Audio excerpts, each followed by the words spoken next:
Sir నమస్కారం sir. నమస్తే. Sir Telugu cinema industry ఏపీకి తరలి వెళ్ళిపోవడం పైన మరోసారి చర్చ జరుగుతుంది సార్. జరుగుతున్న పరిణామాలన్నిటిని కూడా చూసుకొని కొంతమంది పవన్ కళ్యాణ్ గారు చేసిన వ్యాఖ్యల్ని కూడా ఇప్పుడు వైరల్ చేస్తున్నారంట. ఆయన ఏపీలో కూడా చాలా మంచి లొకేషన్స్ ఉన్నాయి. తెలుగు సినిమా ఇండస్ట్రీ వాళ్ళు ఇక్కడ షూటింగ్స్ చేసుకోవచ్చు. సో విదేశాల్లో ఉన్నటువంటి లొకేషన్స్ కూడా ఆ టైప్ లొకేషన్స్ కూడా ఇక్కడ ఉన్నాయన్నట్టుగా ఆయన మాట్లాడారు. సో ఇప్పుడు వాటిని వైరల్ చేసేస్తున్నారు. మరి ఈ అంశం మరోసారి తెరపైకి రావడం మరి ఇది నిజంగా జరిగే అవకాశం కనిపిస్తుందా? దానివల్ల తెలంగాణకి ఏమైనా ఇబ్బంది ఏర్పడే అవకాశం ఉందా? మీరేం చెప్తారు సార్ దీనిపైన? మంచిదే గదా! వెళ్ళిపోవటం. సినిమా పరిశ్రమ ఆంధ్రాకి వెళ్ళిపోవటం అనేది మంచిదే. ఆంధ్ర సినిమా తెలంగాణ సినిమాగా ఎమర్జ్ అవ్వాల్సిన అవసరం ఉంది. ఓకే. ఆంధ్ర సినిమాలు ఆంధ్రాలో తీసుకుంటారు. తెలంగాణ సినిమాలు తెలంగాణలో తీసుకుంటారు. నిజానికి నిన్న దాడి చేసినటువంటి జేఏసీ వాళ్ళు కూడా ఇది అంటే వాళ్ళు కూడా మర్చిపోయారు ఒక విషయం.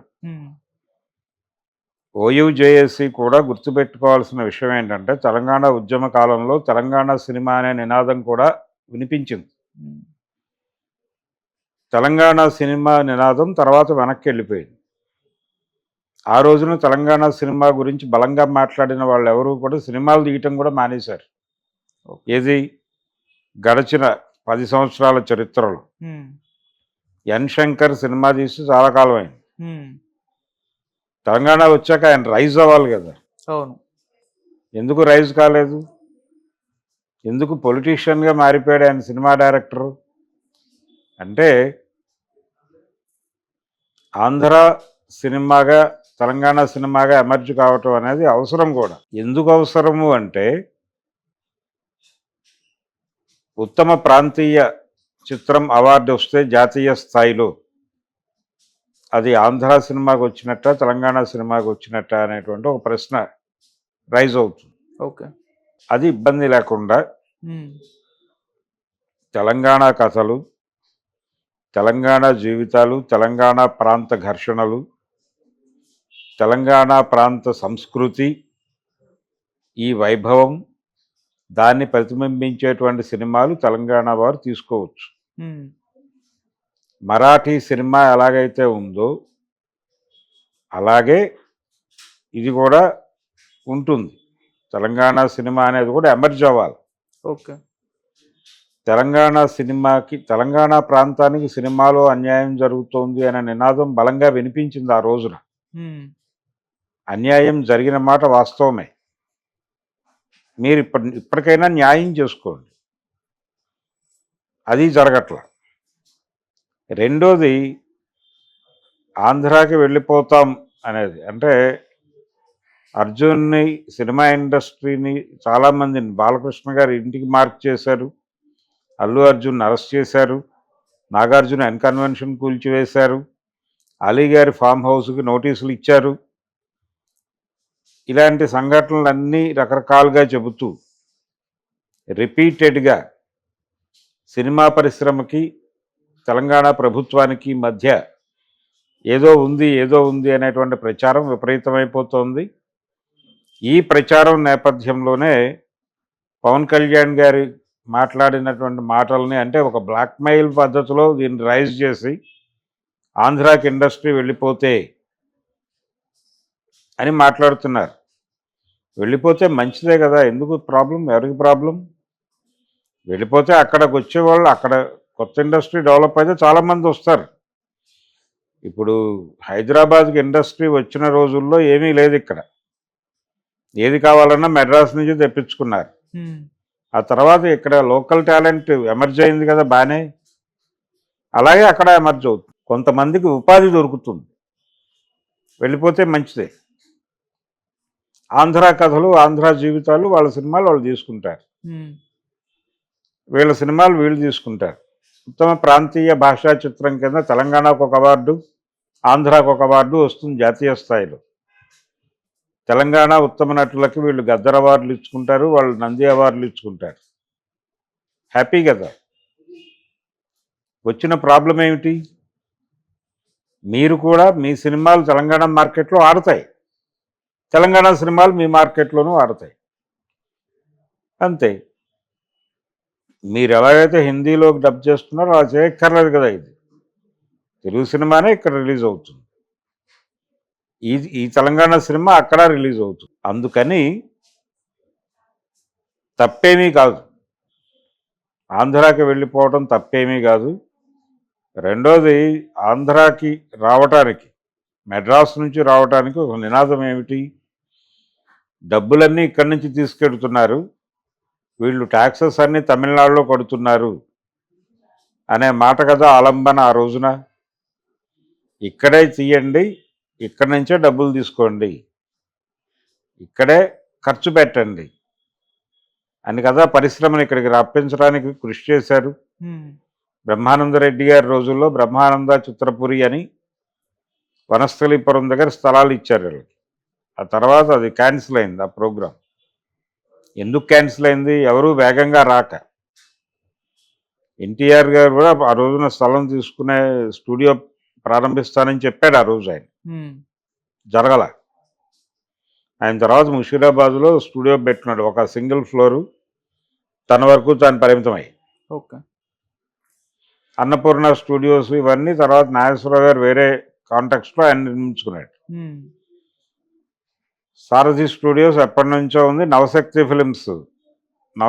ఫిలిమ్స్ వాళ్ళు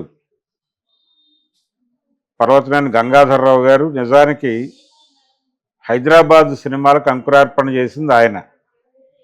ఇండస్ట్రీని హైదరాబాద్కి తీసుకొచ్చింది అక్కినేని నాగేశ్వరరావు అనే మాట చెల్లుబాటు అవుతుంది. కానీ నిజానికి తెలుగు పరిశ్రమని హైదరాబాద్ తీసుకొచ్చిన వాడు పర్వతనేని గంగాధర్రావు గారు.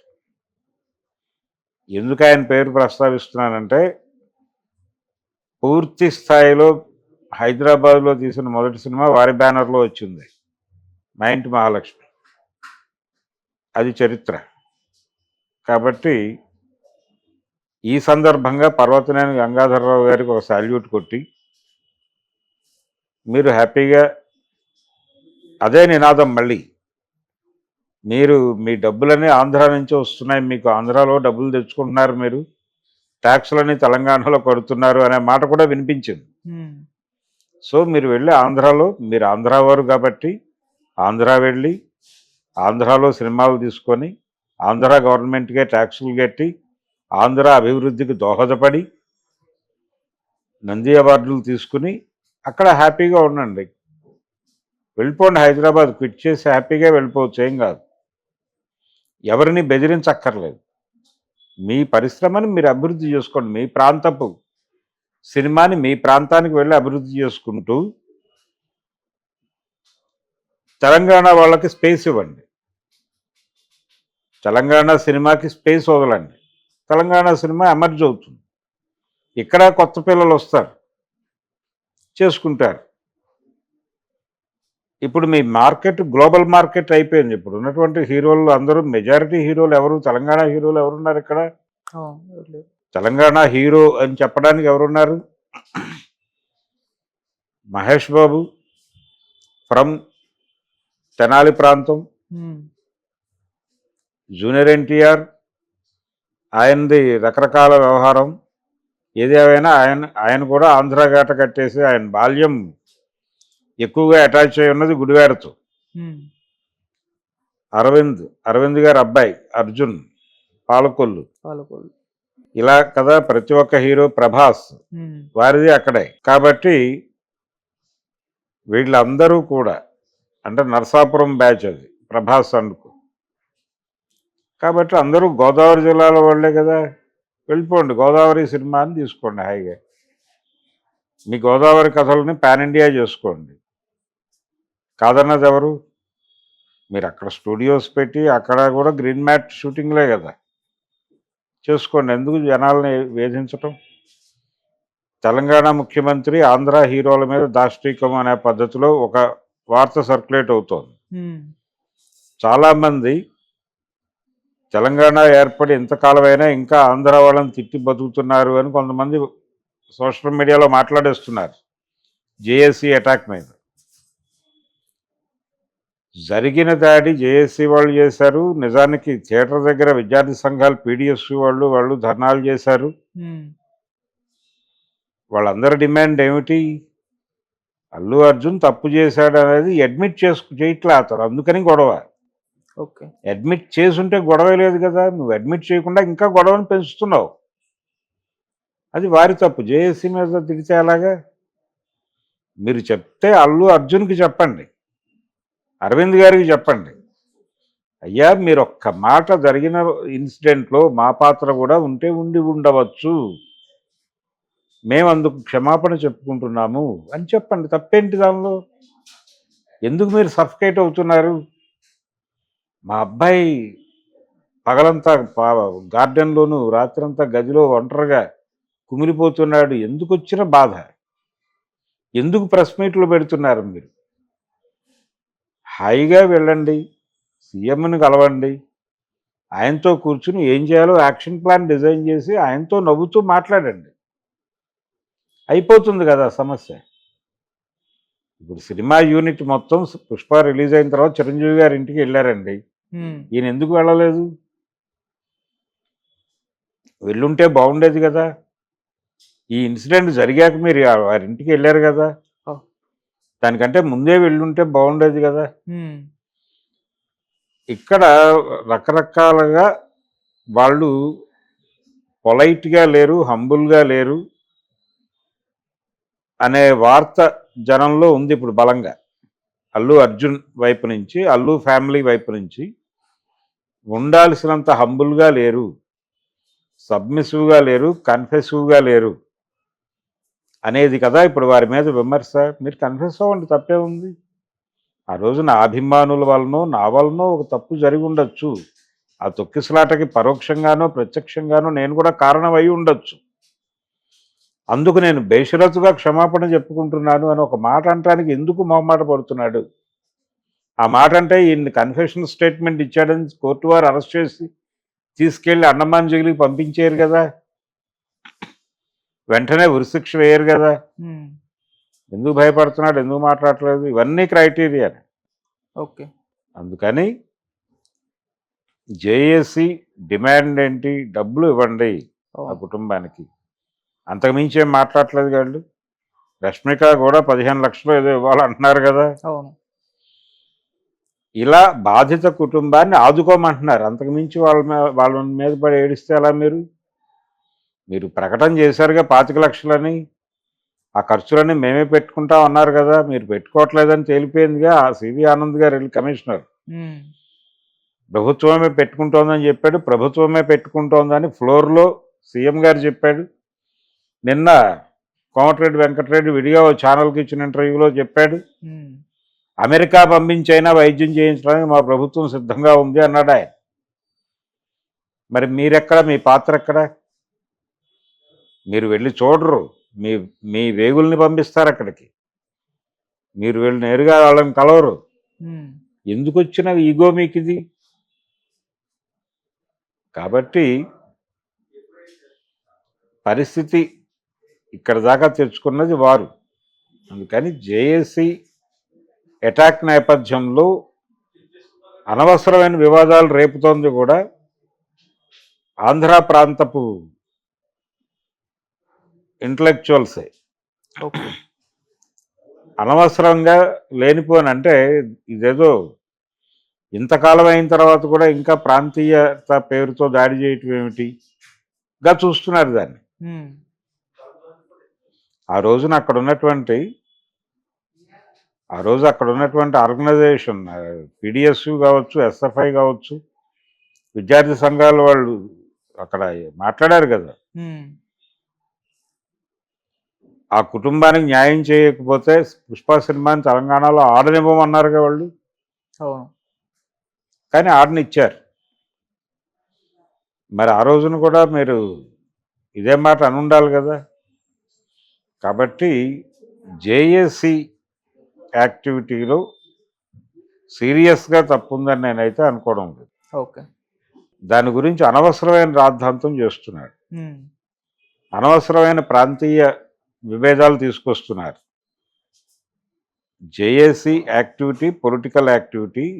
జేఏసీ అనేది ఒక రాజకీయ ఉద్యమం కోసం పనిచేసినటువంటి సంస్థ. విద్యార్థి లోకం నుంచి ఒక విద్యార్థులకు ఖచ్చితంగా రాజకీయాలు ఉంటాయి. సో ఉద్యమ కాలంలో ఏర్పడినటువంటి ఒక సంస్థ అది, తెలంగాణ ఉద్యమ కాలంలో. దానికి ఆ గౌరవాన్ని ఇవ్వండి, ఇచ్చి మాట్లాడండి. ఓకే. ఎందుకు అనవసరమైన రాద్ధాంతం చేసుకుంటారు? వెళ్ళిపోతే వెళ్ళిపోండి, వెళ్ళిపోయినా మంచిది, ఉన్నా మంచిది. కానీ ప్రాంతీయత అనేది పట్టుకొస్తున్నది జేఏసీ కాదు, వీళ్ళు ఆంధ్ర. ఇప్పుడు అర్జున్ని సమర్థిస్తూ మాట్లాడుతున్న ఆంధ్ర ప్రాంతపు మేధావులు అనుకునే వాళ్ళు వ్యక్తం చేస్తున్నటువంటి అభిప్రాయాల్లో డొల్లతనం ఉంది. మీరు ఏ ప్రాంతానికి ఆ ప్రాంతానికి గౌరవం ఇచ్చి ఆ ప్రాంతం తాలూకా ఆత్మగౌరవాన్ని కాపాడే పద్ధతిలో మీరు వ్యవహరించాలి, మాట్లాడాలి. ఓకే. అది లోపించింది.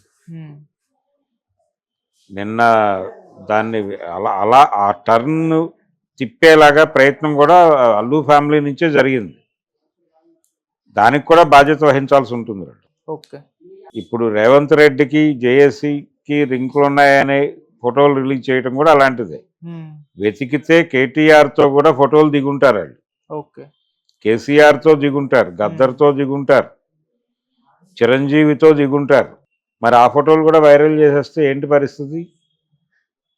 మీకు మద్దతుగా బీఆర్ఎస్ మాట్లాడటం అనే దాని వలన సీఎం కొంత ఇబ్బంది పడుతున్నాడు. మీ మీద మీరు ఎప్పుడైతే గవర్నమెంట్తో కన్ఫెసివ్గా లేరో, ఉద్యమం చేస్తున్నారో, మీ వైపున నిలబడటానికి మీకు తెలియని ఐక్య సంఘటన ఒకటి తయారైంది. బీఆర్ఎస్ అండ్ బీజేపీ, ఈ రెండు పార్టీలు ప్రస్తుతం అర్జున్ని ఆయుధంగా మలుచుకొని రేవంత్ రెడ్డి మీద యుద్ధం చేస్తున్నట్టుగా కనిపిస్తున్నాయి. బీఆర్ఎస్ ఓపెన్ ఫైటే, బీజేపీ ఇది కరెక్ట్ కాదు అనే టోన్లో మాట్లాడుతూ తెలంగాణ ప్రజలకి ఇక్కడ ఉన్నటువంటి పాలకపక్షం కాంగ్రెస్ని దుర్మార్గమైన పార్టీగా ప్రొజెక్ట్ చేయటం ఒక లక్ష్యం అయితే, ఇక్కడ అందరినీ సేఫ్ గార్డ్ చేస్తున్నాం, మేము అందరి గురించి సమానంగా ఆలోచిస్తున్నామని ఆంధ్రాలో ఇమేజ్ సంపాదించుకోవటం, ఈ రెండు టార్గెట్గా బీజేపీ ప్రకటనలు చూస్తున్నాం మనం. బండి సంజయ్ కావచ్చు, ఇదేదో వాంటెడ్గానే చేస్తున్నాడు రేవంత్ రెడ్డి. ఆయన మాట ఉచ్చరించలేదు వేదిక మీద అని ఇంత దుర్మార్గమా అని మాట్లాడుతున్నారు. మీరు కూడా థియేటర్ దగ్గరికి వెళ్ళి ఒక ఫ్యాక్ట్ ఫైండింగ్ చేయండి. ఫ్యాక్ట్ ఫైండింగ్ చేసి సాక్ష్యాధారాలతో ప్రజా కోర్టులో రేవంత్ రెడ్డి గురించి ఒక కేసు దాఖలు చేయండి. అంతే తప్ప ఇప్పుడు వీళ్ళందరూ ఎప్పుడైతే పొలిటికల్ స్టాండ్ తీసుకుని అల్లు అర్జున్ని సెంటర్ చేసుకుని మాట్లాడటం మొదలుపెట్టారో, ఇష్యూ పొలిటికలైజ్ అయిపోతుంది.